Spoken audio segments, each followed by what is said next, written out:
Jewish donors, they have a lot of explaining to do, a lot of decoupling to do. How much longer does Israel let us stay alive, do you think? That's the big question. Why would they? What did you say? Is that AI? What are you saying? That's Sora? Charlie and I have always been very clear on our stance. Israel, Jewish people. Erika Kirk is now coming straight for Theo Von. And honestly, the fact that she is focusing on him while barely reacting to other critics says a lot about what actually hit a nerve. It makes people wonder why Theo's comments suddenly became such a huge problem when so many others have been talking about her for months without getting this kind of attention. When Drewski dropped that viral skit clowning Erika's public image, she stayed completely silent. And when other comedians and internet personalities joked about her dramatic entrances, emotional speeches, and over-the-top moments online, there was barely any reaction at all. Jokes about her style, personality, or public behavior clearly were not seen as a real threat, and she seemed perfectly fine letting those clips spread everywhere without stepping in. But Theo Von, that situation looks totally different. Now reports are popping up claiming Erika and Turning Point USA allegedly pushed a coordinated campaign online with accusations that automated accounts and even paid users started flooding social media with negative stories and questionable claims aimed at damaging Theo's reputation before more people could focus on what he actually said. That is a massive escalation compared to how everyone else was treated. And people online are noticing the difference fast, because that kind of response does not look like someone casually brushing off criticism. It looks more like Theo touched on something way more sensitive than the jokes and comedy bits ever did. That is why so many people are now asking the same question. What exactly did Theo say that caused this level of backlash when the viral skits and mockery never got this kind of reaction? Let's switch it up. And that's mouthwash, you know, but yeah, keep having some. Do you I love Listerine, bro. It's a good stuff. That's a new Listerine green apple. Bro, you're funny, dude. I don't know if you can ask that You're pretty question. funny. Okay. I don't know. I'll talk about a lot of things, but I don't think I'll talk about Charlie Kirk and his assassination. Theo Von did something most people with big platforms have been way too careful to do in public. He connected the dots out loud and pushed the conversation into territory that usually stays behind closed doors. Theo brought up the blue and white state, hinting at the country that many researchers and online commentators have quietly linked to the mystery surrounding Charlie's assassination. Then he asked the exact question that people in research circles and private discussions have been whispering about for a long time, but almost nobody with major influence has dared to say publicly that directly. But the moment that really sent the internet into overdrive was not even Theo's words alone, it was the reaction sitting right across from him. During his conversation with Jake Paul, Theo looked him dead in the eye and flat out asked if he believed Erika had any involvement in her husband's assassination. The second that question landed, the entire energy shifted fast, and viewers immediately picked up on it. Jake Paul, a guy known for talking big, jumping into controversy, and never backing away from heated topics, suddenly looked completely uncomfortable. Instead of giving a straight answer, he froze up, shifted around in his seat, and grabbed for a bottle of Listerine like he was trying to buy extra time before speaking. People online started replaying that clip over and over because the silence said more than words ever could. And that is exactly why the moment exploded across social media. Viewers were not just focused on the question itself, they were locked in on how hard Jake seemed to avoid answering it. For many people watching, that reaction became the real story. And here is why that non-answer has people paying such close attention right now. The kind of question Theo asked is not the type people normally struggle to answer if they fully believe someone is innocent. For most people, the response would come instantly without hesitation. There would be no awkward pause, no nervous body language, and definitely no sudden distraction to avoid the moment. If somebody asks whether a widow had anything to do with her husband's assassination, and you truly believe there is zero chance she was involved, most people would immediately say something like, "No, absolutely not. I do not believe that at all."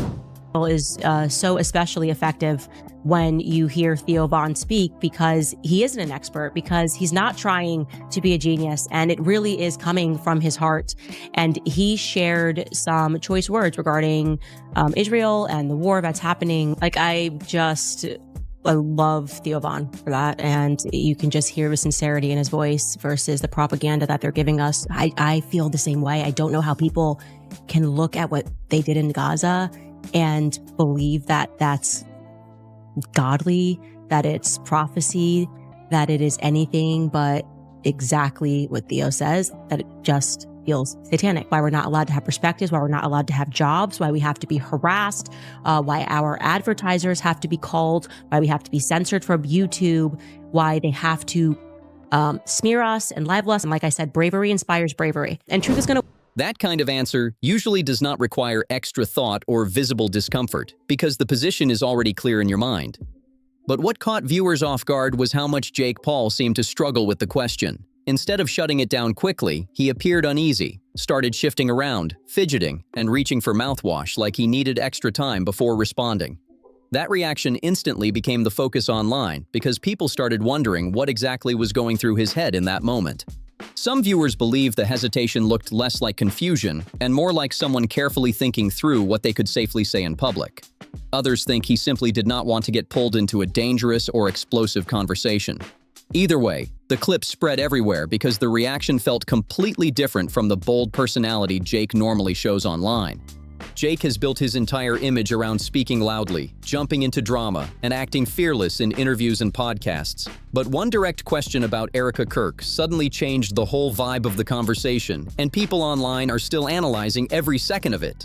Theo later brought the same conversation onto Joe Rogan's platform, and the reaction there raised even more eyebrows for people following the story, because Theo did not back away from the topic at all. He kept pointing toward uncomfortable connections, asking difficult questions, and bringing up subjects that many people believe the official narrative has worked hard to keep labeled as fringe or off-limits for mainstream discussion.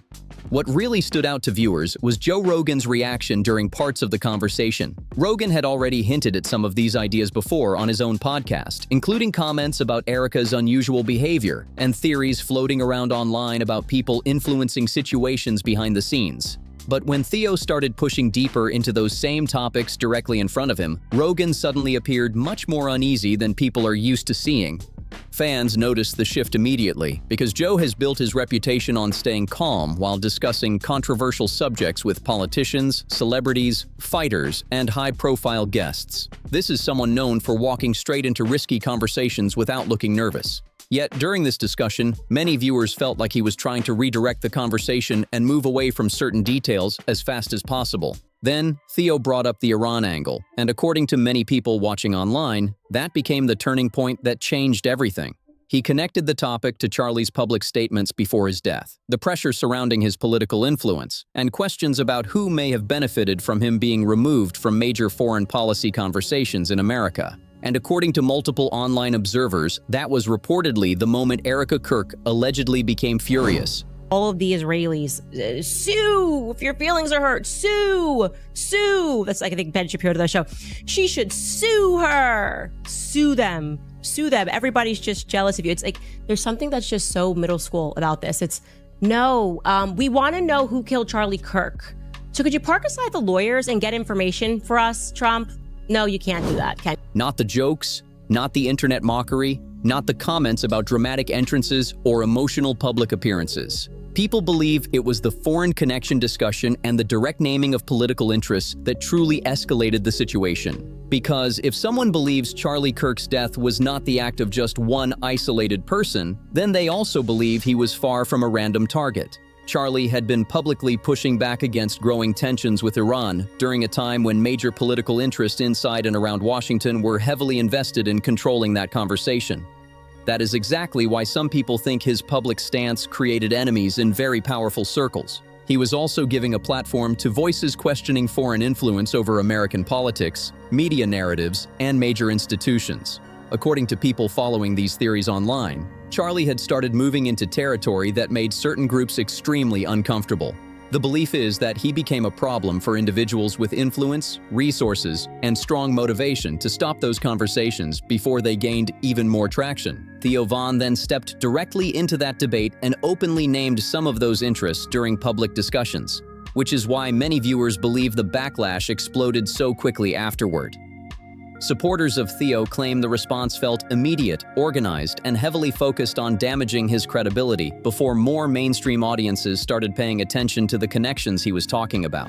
Letting fucking politicians slurp on kids. All of our fucking money goes to Israel and they're using it to fucking genocide people. It's like everybody is scared out of their wits right now. It's like our religious leaders are afraid to speak out, and it's like it's a time where it's like Satan is amongst us. And when people began analyzing the alleged smear campaign itself, they noticed something important. Critics say the campaign was not focused on disproving Theo's actual claims with hard evidence. It also was not centered on explaining Jake Paul's uncomfortable reaction or addressing why Joe Rogan appeared nervous during those conversations. Instead, the focus allegedly shifted almost entirely toward attacking Theo personally, rather than debating the points he raised. One of the biggest tactics people online keep pointing out involves Theo's connection to Candace Owens. According to observers, accounts connected to the alleged campaign started spreading photos of Theo and Candace together across social media while pushing the narrative that Theo was simply repeating ideas or talking points he supposedly got from her. That angle quickly became a major talking point as the online battle around the controversy kept growing louder. The narrative being pushed online is that Theo Von supposedly has no independent thoughts on this situation, no personal research, and no real concern about what happened to Charlie at all. Critics are framing him as nothing more than a mouthpiece, claiming Candace Owens is secretly directing the entire conversation behind the scenes while Theo simply repeats whatever she says. According to that argument, nothing Theo says should even be taken seriously on its own, because the claims are being dismissed as Candace conspiracy theories recycled through Theo's audience and platform. That is the angle many of these social media posts have been trying to push hard over the last several days. One viral post especially grabbed attention because it summed up that entire narrative perfectly. Yeah, I'm Jewish. I just found it out. Like, I knew my mom's side of the family was Jewish, but she never said that, yeah, you're actually Jews, and then I verified it. Yeah. And it's crazy. The account shared a photo of Theo standing with Candace and claimed people now supposedly knew where his talking points are coming from. The post also suggested Theo was being manipulated or brainwashed, arguing that his friendship with Candace somehow explained every controversial thing he has recently said online and in interviews. Another account used the same picture while criticizing Theo's appearance on Joe Rogan's podcast, claiming his comments about global power structures proved Candace's influence was negatively affecting his judgment. But a lot of people watching this unfold think that argument falls apart fast once you really look at it. Because for that logic to work, people would have to believe nobody can genuinely agree with Candace Owens unless they are being controlled or manipulated somehow. It treats shared opinions as proof of influence instead of something much simpler, two people independently looking at the same information and arriving at similar conclusions. And that is why supporters of Theo argue the attacks are not really focused on proving his claims wrong or right. They believe the real goal is to make people dismiss him before they even consider what he is actually saying. Critics are not just trying to argue against Theo's claims anymore. They are trying to create an environment where even discussing those claims makes someone look crazy, paranoid, or easily manipulated. Supporters of Theo say the real strategy is about shaping public perception so that people become afraid to even ask questions in the first place. And for many viewers online, that feels less like a real rebuttal and more like straight-up reputation management. The problem for that strategy is that Theo's audience, and a big part of the podcast world in general, was built around questioning mainstream narratives and following evidence wherever it leads. That crowd is not easily scared off just because somebody throws around labels like conspiracy theorist. In fact, every time those labels get pushed harder, some viewers become even more curious about the topics being avoided. Then the situation got even bigger when Donald Trump reportedly spotted Erika during an Easter lunch event at the White House and publicly told her she should sue the people criticizing her because they were just jealous. That moment instantly exploded online because people on both sides of the debate viewed it in completely different ways. For Erika's supporters, Trump's comments were seen as massive validation. To them, one of the most influential figures in conservative politics publicly standing beside her was proof that the attacks against her had gone too far. They viewed it as a powerful endorsement that dismissed critics as people motivated by envy and internet drama rather than facts. But for people already questioning the situation, the moment landed very differently. Many of them saw it as a powerful public figure using his influence to apply social and potential legal pressure against people investigating uncomfortable questions. Critics argued that instead of encouraging transparency, the message seemed focused on discouraging deeper scrutiny surrounding Erika and the ongoing controversy connected to Charlie's death. But then Candace Owens responded to Trump's lawsuit suggestion with a comment that completely shifted the direction of the conversation online. And according to many people following the controversy, her response may have been one of the most important strategic moments in this entire situation so far. Candace said directly that the researchers, commentators, and investigators questioning Charlie's assassination would actually welcome a lawsuit from Erika instead of fearing it. She argued they would embrace it and even celebrate it because of one major reason: discovery. That single word instantly grabbed attention across social media because legal discovery can open the door to massive amounts of information becoming part of a court case. And once people started breaking down what discovery really means, the conversation became even more intense. In civil lawsuits, discovery is the process where both sides are legally required to hand over evidence connected to the claims being argued in court. That can include emails, text messages, financial documents, contracts, internal communications, meeting notes, organizational records, and other materials that may be considered relevant to the case. In other words, if a lawsuit actually happened, it would not just be about public arguments online anymore. It could potentially lead to both sides requesting large amounts of private information connected to the controversy. That is why Candace's comment immediately stood out to so many observers watching this unfold. Supporters of Theo and Candace believe that possibility is exactly why some people around Erika would allegedly prefer to avoid taking legal action, despite publicly threatening it. According to online speculation, critics think discovery could force sensitive records and communications into a legal process where they would face much heavier scrutiny than social media debates or podcast clips ever could. And in the context of Erika Kirk potentially suing figures like Candace Owens, Theo Von, or others publicly discussing Charlie's death, many people believe the legal process itself would become the real story. Because discovery could reportedly involve requests for documents and records tied to the very questions fueling this controversy in the first place. People questioning the situation believe a lawsuit could potentially open the door to records and communications that have remained out of public view for a long time.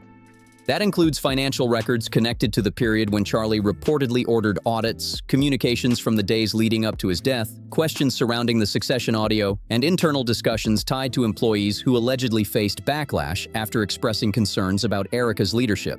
Online discussions have also focused on claims involving canceled book pre-orders, donor fund concerns, and allegations from insiders who believe certain financial activities deserve closer scrutiny. Supporters of further investigation argue that many of these questions have never been fully addressed publicly, which is why the topic keeps gaining traction across podcasts and social media platforms. According to those critics, a lawsuit could dramatically change the situation because legal discovery would potentially require records, messages, and organizational documents to be reviewed as part of the court process. That is the reason Candace Owens responded with, "Bring it on," a phrase that immediately spread online and became a major talking point in the controversy. The argument from researchers and commentators is not necessarily that they want a courtroom battle for entertainment or headlines. Instead, they believe a legal case could force important information into the open through subpoenas and mandatory disclosure rules that do not exist in normal online debates or media discussions. Supporters of this view also point out that once a matter enters formal legal proceedings, handling evidence becomes much more serious because courts can impose penalties for destroying, hiding, or improperly withholding relevant materials. That possibility is exactly why many people online believe the idea of a lawsuit has become such a massive and controversial part of the conversation surrounding Erika Kirk and Turning Point USA. Many people following this controversy believe a lawsuit would completely change the game because, unlike social media arguments, legal proceedings cannot simply be controlled through online pressure campaigns, trending narratives, or public relations tactics.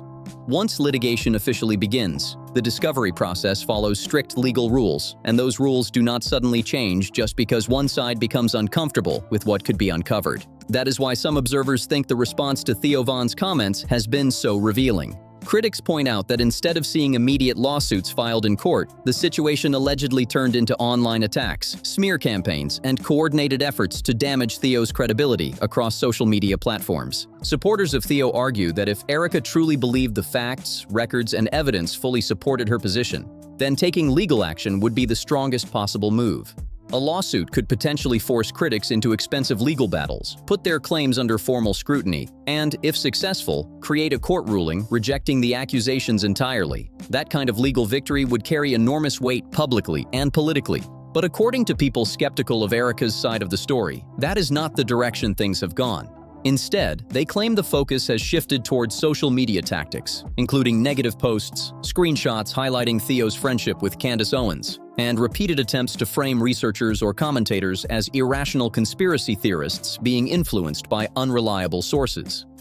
For many viewers online, that difference matters a lot. They believe attacking the people asking questions is very different from directly addressing the claims themselves in a legal setting where evidence could be formally challenged and examined. And that is why the debate surrounding Theo, Erika, and the broader controversy keeps getting louder instead of fading away. Critics following this story argue that avoiding a lawsuit while allegedly relying on online pressure campaigns says something very important. In their view, the reason social media tactics are being used instead of court action is because a lawsuit would automatically trigger discovery, and discovery could potentially expose information that has stayed hidden from public view. That is why supporters of Theo and Candace Owens believe the online attacks are not just random internet drama. They see them as attempts to control the narrative without stepping into a legal process where documents, records, and communications could face much deeper examination. Candace Owens, meanwhile, has been steadily building momentum around this story for months through her multi-part investigative series and repeated public commentary on the case. She has consistently referenced documents, named individuals, and connected details that many public figures have avoided discussing openly. That approach has made her one of the central voices in this entire controversy.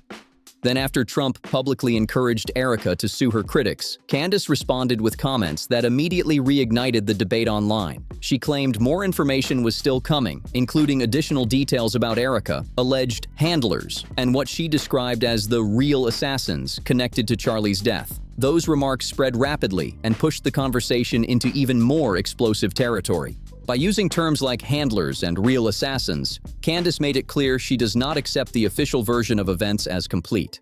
Supporters believe her statements suggest she thinks there are still major unanswered questions surrounding Charlie's death and the people connected to it. And according to many observers online, the fact that she continues speaking publicly despite growing backlash has only intensified interest in what she may reveal next. Theo Von took this entire controversy to another level by bringing the conversation onto Joe Rogan's massive platform and directly asking Jake Paul the question that instantly made headlines online.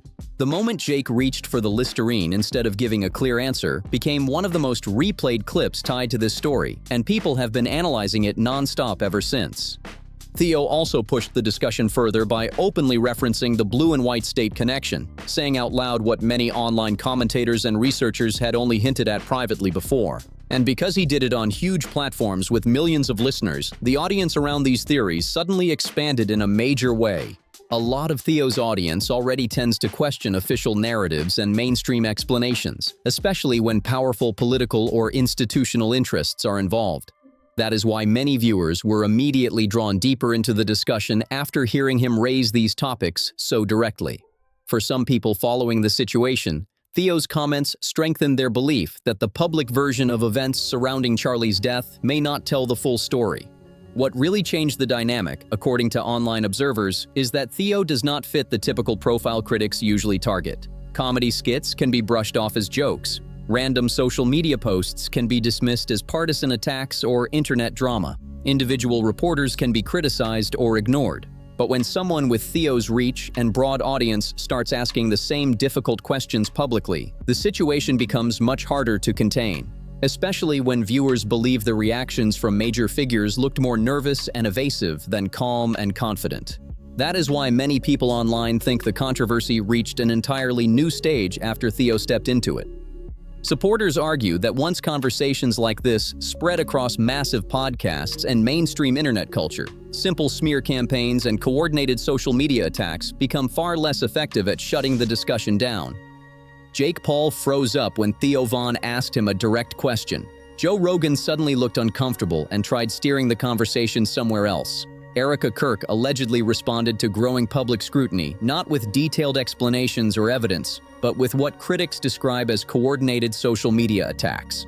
And then Candace Owens stepped in and publicly welcomed the idea of a lawsuit that could potentially force major information into the open through discovery.